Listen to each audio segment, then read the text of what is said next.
이제 우리 하나님의 말씀 보도록 하겠습니다. 사도행전 19장 1절부터 7절까지 말씀입니다. 오늘은 너희가 믿을 때에 성령을 받았느냐라는 말씀의 제목을 가지고 함께 오늘 사도행전 19장 말씀을 나누도록 하겠습니다. 제가 말씀을 준비하면서 되게 마음이 좀 부담이 되었었어요. 왜냐하면 사실 이 질문을 제일 먼저 누구한테 해야 됩니까? 바로 저한테 해야 되잖아요. 그죠?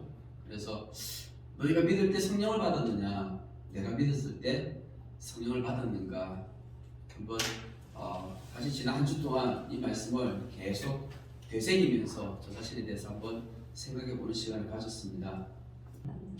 우리 성도님들은 어떻습니까?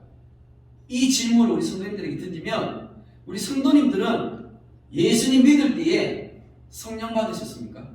아멘.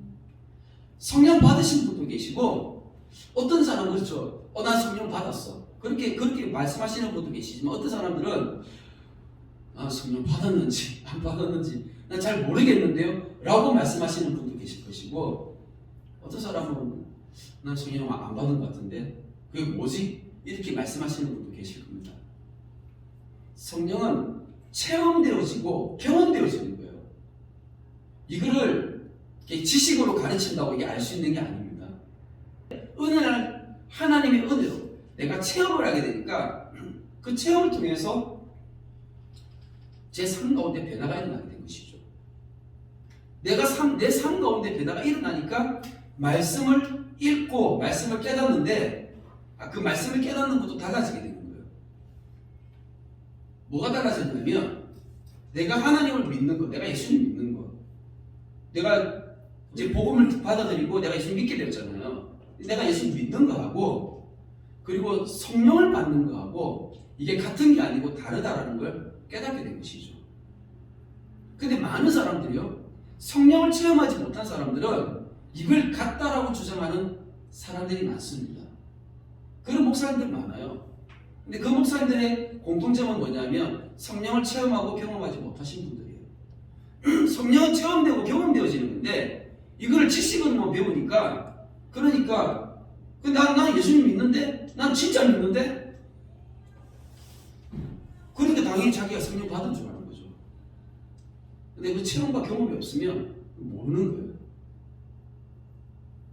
오늘 이 말씀이 우리에게 은혜 가운데 그냥 임할 뿐만 아니라 우리의 삶 가운데 체험되어지기를 축복합니다. 아멘. 여기 지도를 보시면 에베소라는 도시가 나옵니다. 오늘 사도행전 19장 말씀은 에베소에서 일어난 사건입니다. 여기 있는 도시들이 이제 빨간 점으로 돼가지고 도시들이 지금 나오는데, 이 도시들이 뭐냐면 다 이렇게 이 사도 바울이 3차 전도 여행을 다녔던 그런 도시들이에요. 그러니까 많이 다녔죠, 그죠? 이 거리가 2,000km가 넘습니다. 엄청나게 그 먼 거리를 다 이렇게 걸어서 이렇게 다니면서 이렇게 사도 바울이 복음을 전했던 것입니다. 근데 이제 이 에베소가 어디에 있냐면 아시아에 있어요. 아시아라는 말 자체가 뭐냐면요, 이게 옛날에는 로마의 한 주였어요. 그러니까 저기 지금 아시아라는 게 로마의 한 주예요. 로마의 주가 한 50개가 정도 되는데 예수님 당시 그때에, 그런데 그 중에 한 주인 거예요. 이 주라는 개념이 우리는 없잖아요. 우리는 경상도, 지금 여기 경상북도 안에 대구가 있죠. 그런 것처럼 아시아라는 로마의 한 주 안에 에베소라는 도시가 있는 거예요. 이 에베소는 아시아의 수도였어요. 이 에베소라는 도시에서 오늘 있었던 일입니다. 자, 1절 말씀. 아볼로가 고린도에 있을 때에 바울이 윗지방으로 다녀 에베소에 와서 어떤 제자들을 만나 이르되 너희가 믿을 때에 성령을 받았느냐 이르되 아니라 우리는 성령이 계심도 듣지 못하였노라. 바울이 에베소에 가서 그 에베소에 있는 교회 성도들에게 지금 이야기하는 거예요. 그냥 맹탕 모르는 사람이 아니라 교회 다니는 성도들에게 지금 이야기하는 거예요. 너희가 믿을 때에 성령을 받았느냐? 왜 이런 질문을 했을까요? 왜 이런 질문을 던졌을까요? 왜냐하면 바울이 에베소에 갔는데 그 에베소 교회 그 성도들을 봤을 때 그 딱 보니까 너무 그 신앙생활하는 모습이 어때요? 밋밋한 거예요. 성령이 없는 거예요. 사도 바울의 눈에 보니까 성령이 보이지 않는 거예요. 그 에베소 교회 성도들의 모습 가운데 성령이 보이지 않으니까 이런 질문을 던졌던 거죠. 너희가 믿을 때에 성령을 받았냐? 이게 진짜 하나님의 은혜를 체험하고 내가 지난 한 주의 삶 가운데 정말 하나님으로 인해서 특별한 일을 체험하고 경험했으면 저절로 나오는 거예요. 이게 성령 받은 사람들은요 이게 나올 수밖에 없는 거예요. 그런데 성령이 뭔지도 모르면 못하는 거예요. 간증할 게 있어야 간증을 할 거 아니에요. 간증할 게 없으면 간증을 못하는 거예요. 근데 간증할 게 있는 사람들은요 저절로 간증이 나오는 거예요. 왠지 아세요? 이 간증 안 하면은 견딜 수가 없어요. 간증을 하지 않고는 견딜 수가 없는 거예요. 이게 진짜 하나님의 은혜를 체험하고 내가 지난 한 주의 삶 가운데 정말 하나님으로 인해서 특별한 일을 체험하고 경험했으면 저절로 나오는 거예요. 이게 저절로 나오게 되어 있어요. 사도 바울이 딱 가서 교회 가서 아마 그렇겠죠, 그죠? 교회 가서 언제 알았겠어요? 밥 먹을 때 알았겠죠. 예배 드릴 때 알았겠죠. 예배 드릴 때 모습을 보니까 이렇게 말씀 들을 때 다 졸아. 설교 시간 다 졸고 찬양 부르는데 어때요? 찬양 부르는데 이 소리가 내 혼자 부르는 소리보다 이 사람들이 한 사람이 12명이 정도 되는데 12사람 목소리하고 내 혼자 목소리가 누가 더 커요? 바울 혼자 소리 더 큰 거예요. 기도를 하는데 다들 묵상기도 하고 있고 조용해요. 분위기가. 밥 먹을 때 보니까 다 엉뚱한 소리만 하고 뭐 간증 같은 이런 것도 전혀 없고 그런 거 하나도 없어요. 보니까 내 표가 나는 거예요. 이게. 그러니까 어떻게 해요? 사도 바울이 조용히 물어봤겠죠. 그죠? 조용히. 여기가 사실 이렇게 너희가 믿을 때 성령을 받았냐고 호통치듯이 막 질문했는데 사실 사도 바울이 그렇게 하진 않았을 거 아니에요. 혹시 처음 예수님 믿으실 때 혹시 성령 받으셨어요? 이렇게 물어봤겠죠. 그죠? 예의를 차려가지고 번역을 좀 이렇게 너무 강하게 했는 것 같아요. 제가 볼 때. 그렇게 이렇게 질문을 던진 거죠. 그러니까 이제 이 사람들이 성령이 뭐죠? 답변이 있어요. 성령이 뭐죠?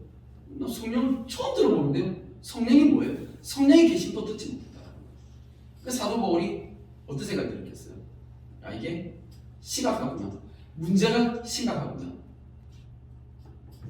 바울이 이르되 그러면 너희가 무슨 세례를 받았느냐? 대답하되 요한의 세례니라.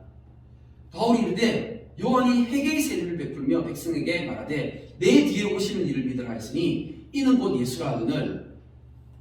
무슨 말이에요? 지금 바울이 물어본 거예요. 그러면 세례는 받으셨어요? 라고 질문한 거예요. 세례는 받으셨어요? 이러니까 세례 받았어요. 세례 어떻게 받으셨어요? 그러니까 우리 요한한테 세례 받. 요한. 세례 요한이 있었잖아요. 세례 요한이 요단강에서 세례를 줬잖아요. 이 사람들이 그 요단강에 가서 세례 요한으로부터 세례를 받았는지 아니면 그 요한의 제자가 이 사람들에게 세례를 줬는지 그건 알 수가 없지만 요한의 세례를 받았다라는 거예요. 그러니까 사도 바울이 여기서 이제 알아차린 거죠. 이게 문제구나. 문제점을 알아낸 거예요. 그 문제점이 뭐냐면 이제 그걸 이제 설명해 주는데 바울이 뭐라고 얘기하냐면 요한이 세례를 주면서 가르쳐줬다.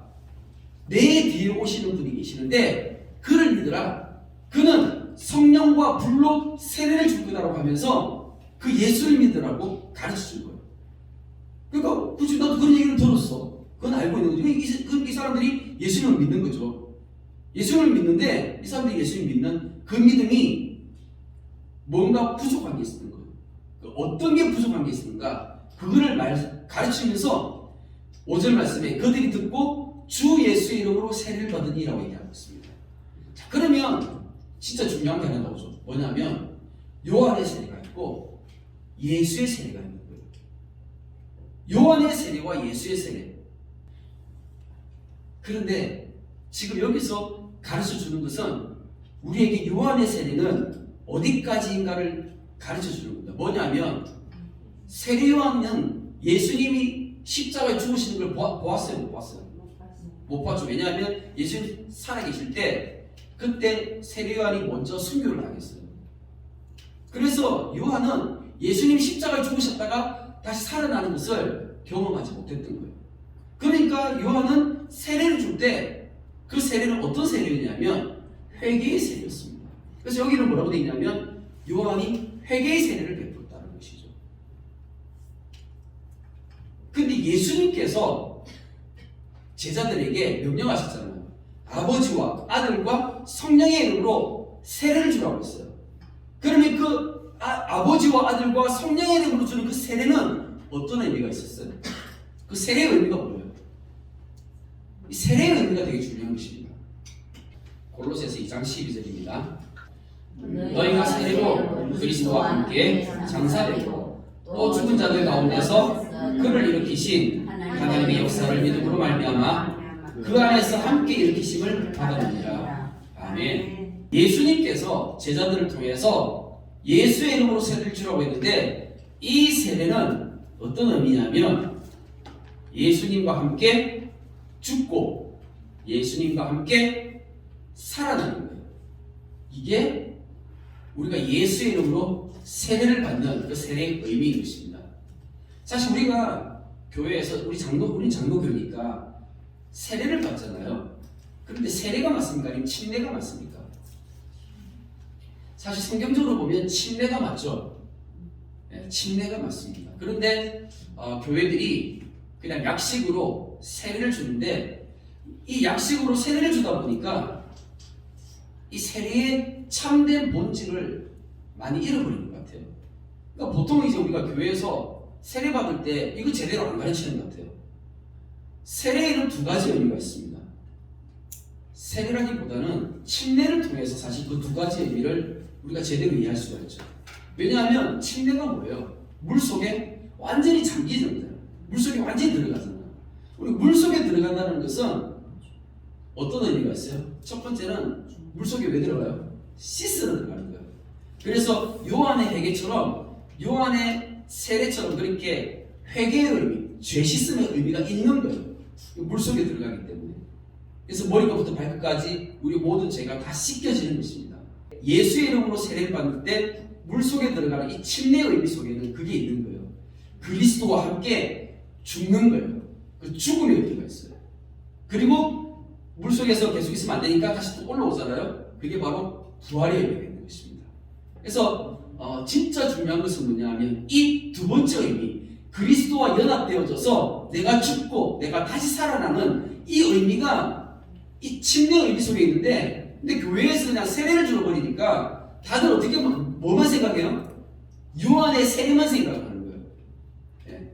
회개의 의미, 나는 죄 씻음을 받았다, 여기까지만 생각을 하게 되고, 이제 내가 예수와 함께 죽었다가 내가 예수와 함께 다시 살아났으니까 그럼 내가 예수와 함께 다시 살아나게 되면 이제 내가 어떻게 살아야 돼요? 어떻게 살아야 되죠?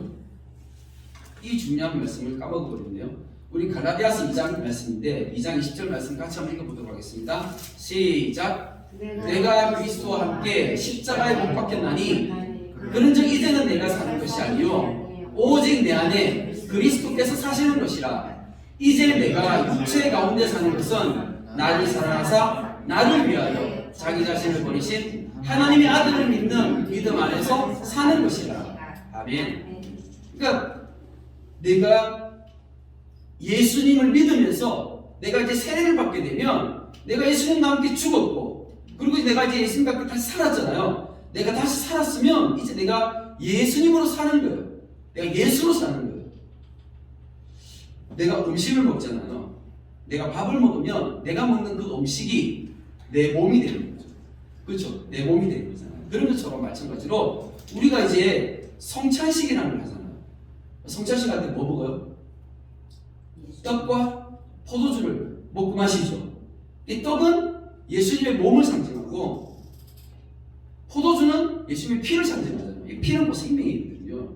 근데 이것들을 먹고 마심으로 인해서 내가 이제 예수 그리스도의 몸과 생명, 그 피가 내가 되는 거예요. 그래서 내가 이제 그렇게 예수 그리스도로 살아가게 되는 거예요. 내가 이 땅을 살아가면서 내가 이제 예수 그리스도로 살아가는 거예요. 이게 성찬식의 의미잖아요.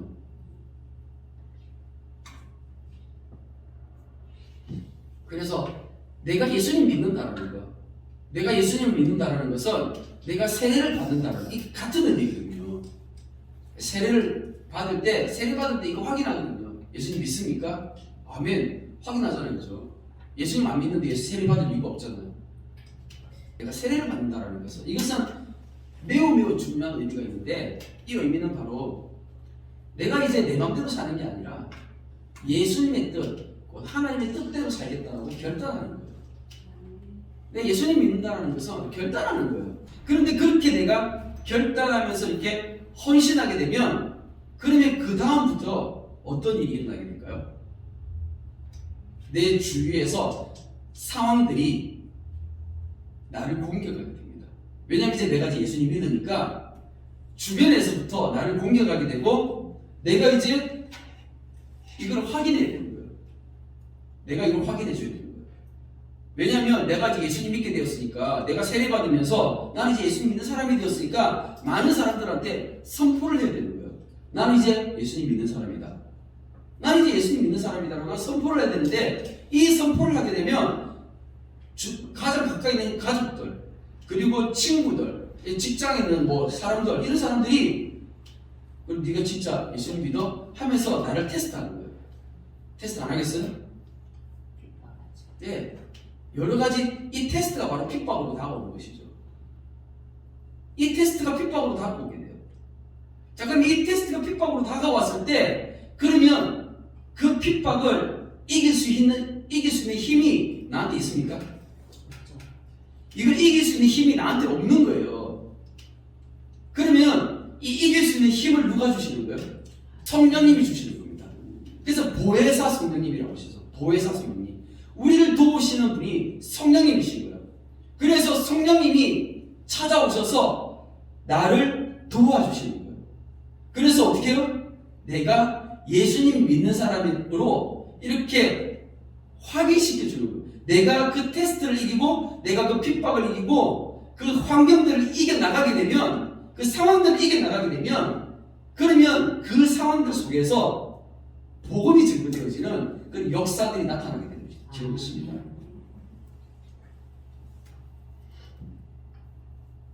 그래서 성령님께서 이기도록 도와주시는 것이다 라는 것입니다. 이런 증거들이 이런 삶들이 있습니까? 우리 한 사람 한 사람에게 임하기를 축복합니다. 아멘. 아멘. 6절 말씀에 바울이 그들에게 안수하며 성령이 그들에게 임하심으로 반응도 하고 예언도 하니 모두 12사람쯤 되니라. 아멘.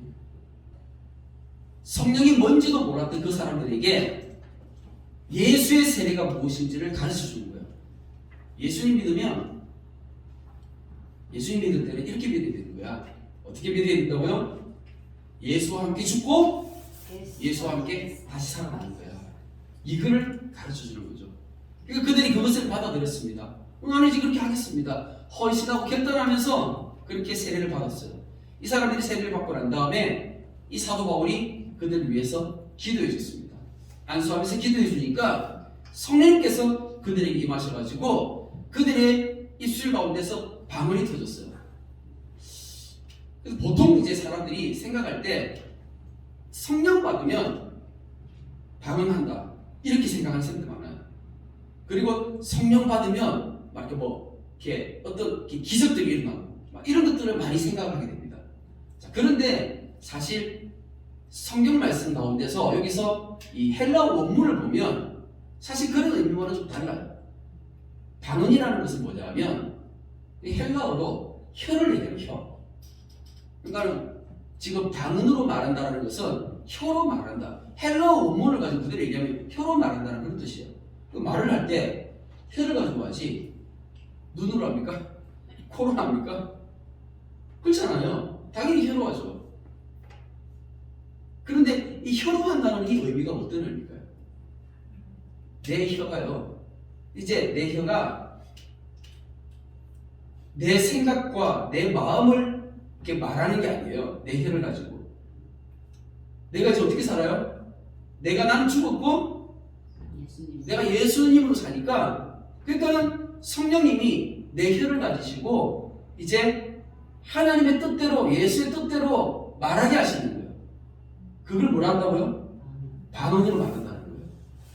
그렇게 이렇게 말을 하다 보니까 이게 그 훈련을 할 때 이 반응 기도가 굉장히 유용한 거예요. 처음에는 제가 이게 뭔지를 저도 몰랐어요. 왜? 아무도 가르쳐 주는 사람이 없으니까. 근데 단지 내가 혀가 꼬이면서 기도하는 가운데 혀가 꼬여가지고 막 이 반응 기도가 나오는 거예요. 그러니까는 이게 뭐지 하는데 뭘 몰랐어. 그때 그렇게 뭔지를 모르는 거예요. 가르쳐 주는 사람도 그게 어떤 의미인지 어떻게 알아요?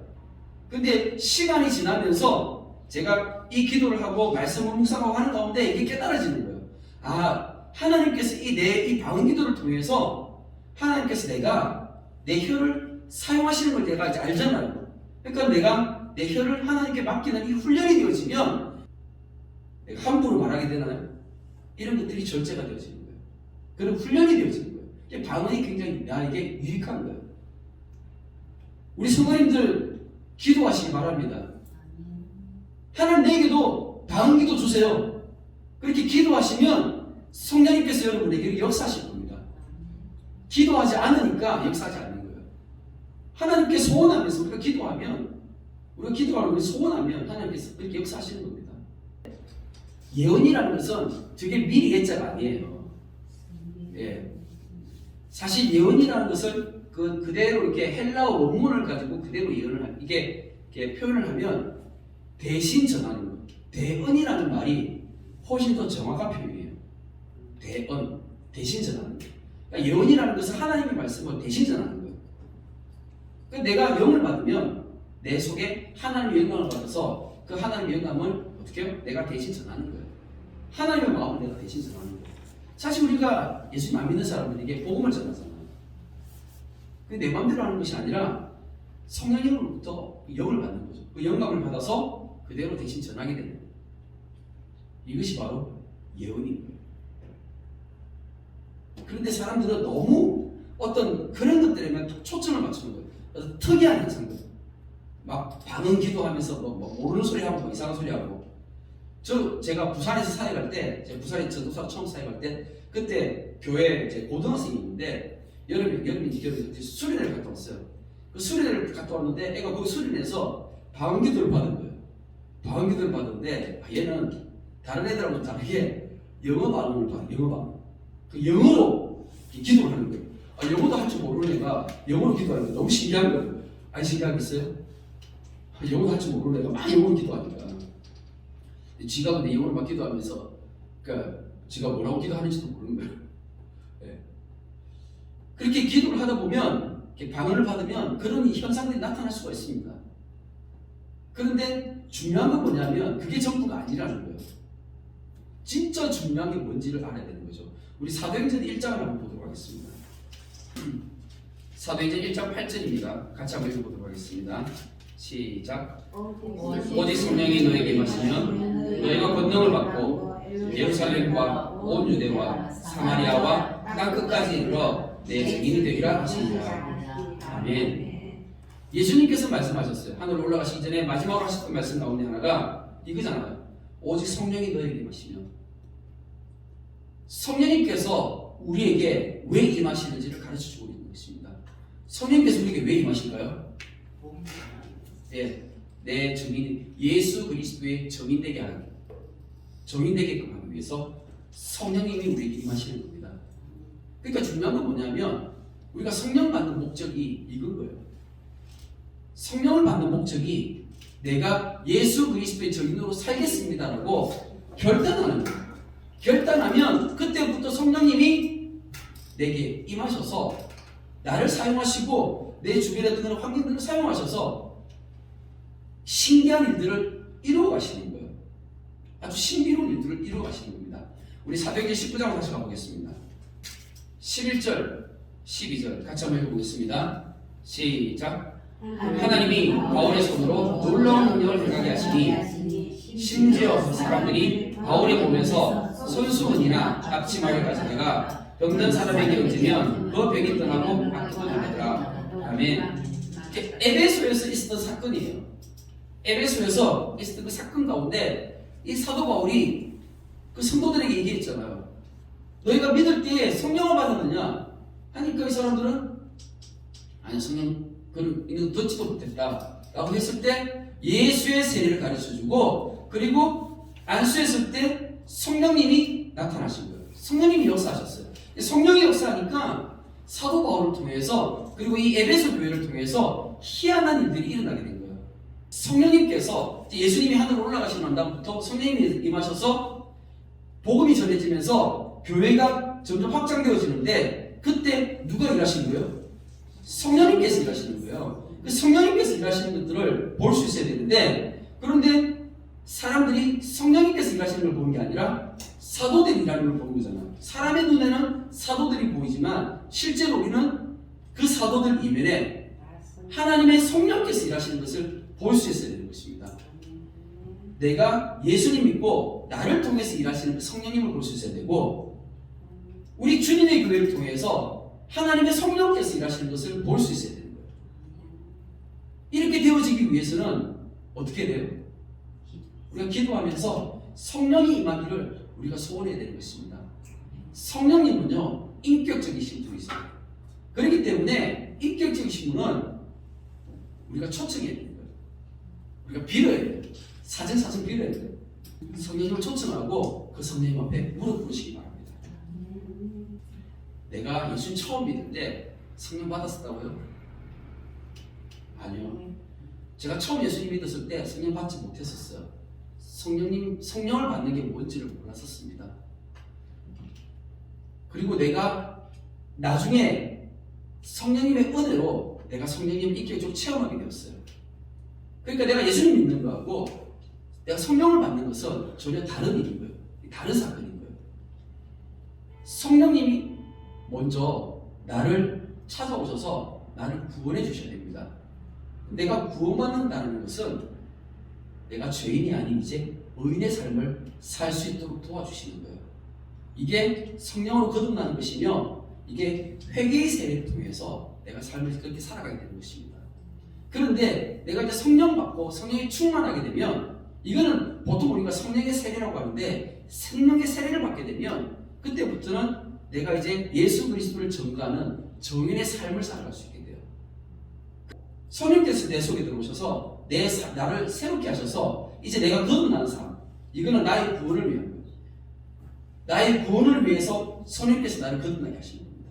이 사역과 그리고 성령께서 내게 세례를 베푸셔서 내가 이제 성령의 기름 부으심을 통해 이제 내가 성령의 정인이 되어서 예수를 전가하게 되는 이 삶은 이 성령의 세례를 받는 것은 다른 거예요. 이 구분되어지는 거예요. 이거 체험되어지고 경험되어지는 겁니다. 우리 주님의 교회 성도님들이 체험되어지고 이 경험되어진 삶을 체험하시기를 축복합니다. 사랑의 하나님 감사합니다. 하나님의 사랑과 은혜 가운데 또한 오늘 말씀을 통하여 너희가 믿을 때에 성령을 받았느냐, 주님 우리 한 사람 한 사람에게 오늘 이 말씀의 질문을 던져주시니 감사를 드립니다. 주님 그렇습니다. 우리 성도님들 한 사람 한 사람이 모두가 다 성령 받고 성령에 충만해지기를 간절히 소원합니다. 우리가 성령에 충만해져서 우리가 성령에 거할 때에 성령 하나님께서 우리를 사용하셔서 놀라운 일들을 행하시고 또한 우리를 통하여서 그렇게 하나님 나라가 확장되어져가는 놀라운 역사를 우리가 보게 하여 주실 줄을 믿습니다. 주님 우리 안에 은혜가 있어서 또한 이 성령을 결코 소멸하지 않도록 하나님 도와주시옵소서. 정말 우리 안에 부족함과 연약함이 있어서 성령님이 정말 우리 안에 거하실 수 있도록 우리와 함께 거하실 수 있는 은혜가 있게 하여 주시옵소서. 결코 성령이 소멸되지 않도록 우리가 더 기도하게 하시고 우리가 더 예배하게 하시고 우리가 더 소원하는 마음으로 함께 할 수 있는 우리 주님의 교회 되어지게 하여 주시옵소서. 감사를 드리며 살아계신 예수 그리스도의 이름으로 기도드립니다. 아멘. 아멘.